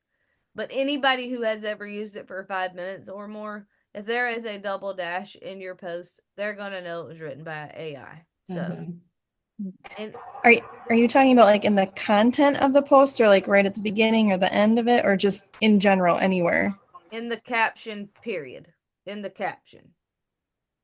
It's going to put it in there somewhere. It's also going to put emojis you don't normally use. So go look at your recently used emojis. If it ain't in there and it's in your post, then swap it out for emojis that you do actually use. Yep. Yeah, it gives me the double dash all the time. What if you're somebody who usually uses double dash? Like I do use double dash. Don't nobody use that You Well, yet. do now not, I'm not Terry. going to be using it. No. I do double dash and an arrow a lot of times. No, that's not the Well, that's same. This is different. like it's a line in the middle of a sentence. Like I'll put words and then dot dot dot and then I'll do more words. It refuses to do the dot dot dot, but it will do that double line every time. I'm like, I need you to stop doing that, okay? But it hadn't stopped yet. But hopefully it'll learn. Hopefully it'll learn. Yeah, paranoid now. Good to know. That was great, Brittany. Thank you for picking Maybe we that should up. ask ChatGPT, how do I use you in a way that my audience won't know I'm using you and I can still be authentic Make on make my Facebook? post more ghetto. Listen, I usually my love it. ghetto post is gonna put the double line. Yep. I mean, I'm just going to tell it, don't ever use those double lines. Maybe ChatGPT just has a stutter. It could. It could. Make it real. Something. That is But funny. well, that's it, y'all. That's all we have. Play with it. I'm telling you, you can ask it anything. You can ask it to help you create a meal plan for the week. You can say, I'm cooking this and this and this week. Can you make me a grocery list? You can tell it you're going on a trip. Can you plan an itinerary? You can, I mean, we hadn't found a limit to what it can help you with. You can say, my husband just came in and said this is how I want to respond. Can you help me respond in a better, more empathetic or not wanting to choke him way? It will literally give you what to say. It's so good. It's so good. So you can do so many things with it. So what I would say is don't be scared of it. You can't break it. Okay. You can't break it. It's not going to hurt you. So play with it, ask it things, use the voice feature, type things, take the dashes out when you are using it in your post. Just play with it, let it get to know you, and you're going to be amazed. You're going to be amazed at what all you're going to be asking it for. Yeah. Y'all, I'm serious. Like, if y'all have anybody, I would love to hear y'all's feedback. And I also want to hear it in the chat, like later on, like as y'all are learning things, like we want to hear it. Like, we want to know that we added a ton of value to y'all.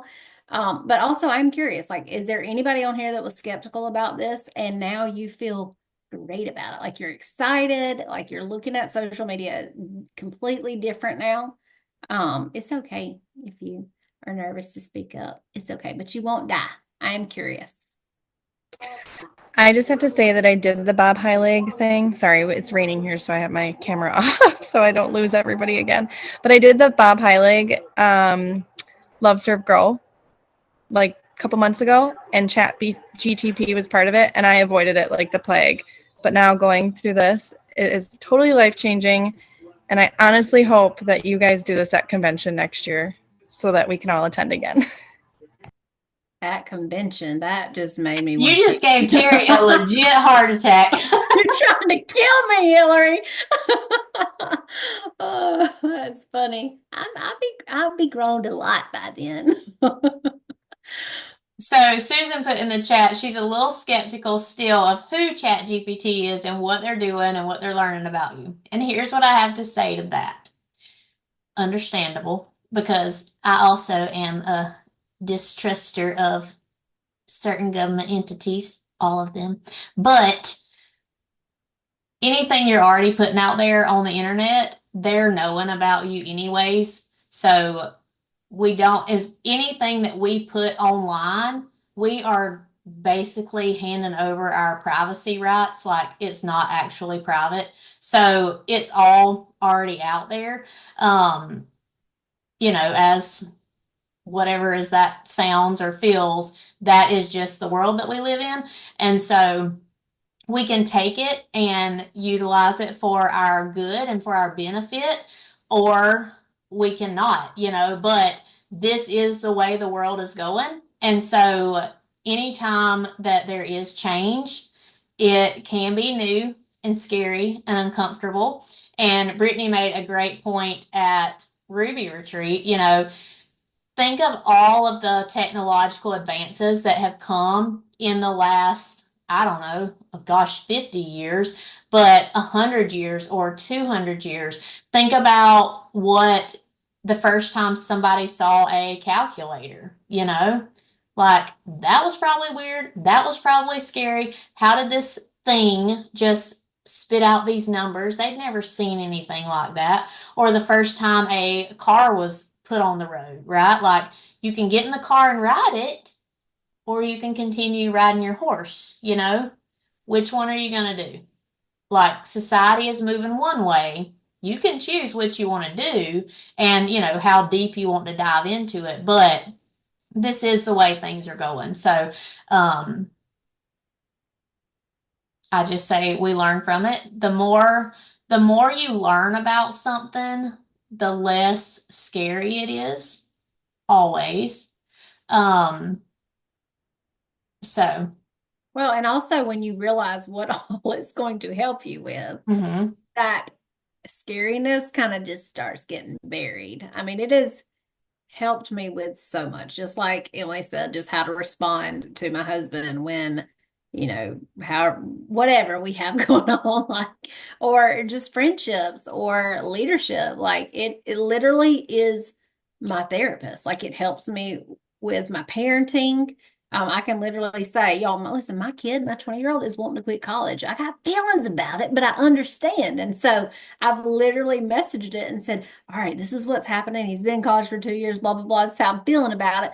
But I also don't want to be that nagging parent. I know he's going to, I just tell it all the things and then it comes back to me and tells me just from different perspectives. And so it's on point.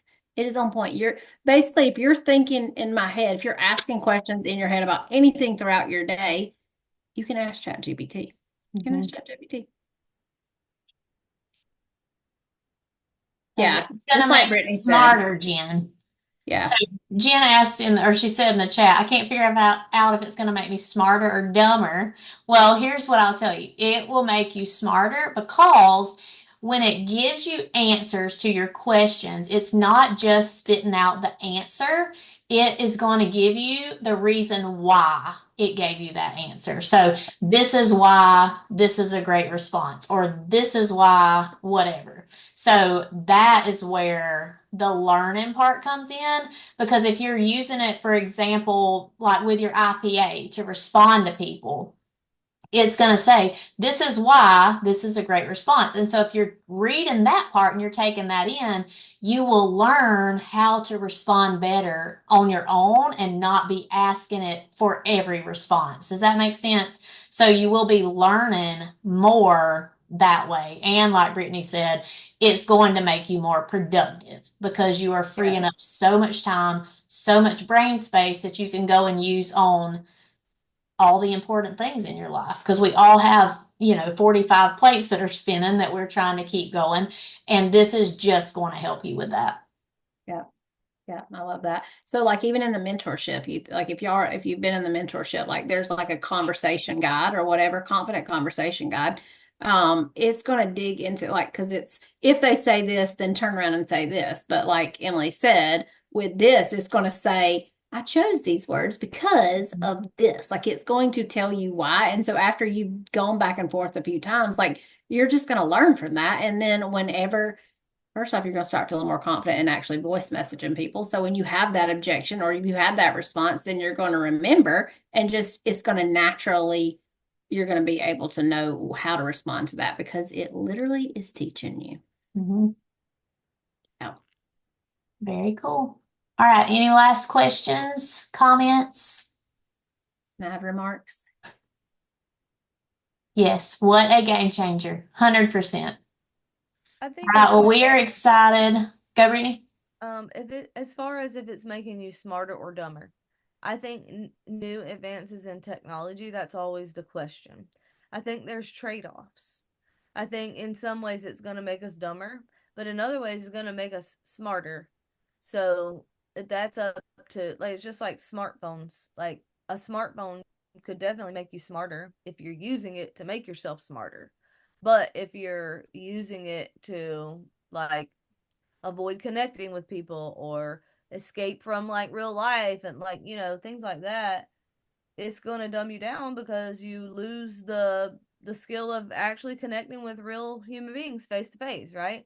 So I think it depends on how you use it. There are trade-offs, but much think about how much more we can produce now as mankind, now that we have things like computers. Do computers make us smarter or dumber? Well, again, that depends on how you use the Mhm. computer. It's going to at least make you more productive if you use it the right way. Same Yeah. with a calculator, right? Like, is it helping you learn math better? Not necessarily, but is it helping you get more done? And do you actually need to know that much math? Yes. So, No. same principles apply. Speaking of math, you can use it to help your kids with their work if you don't know what they're doing.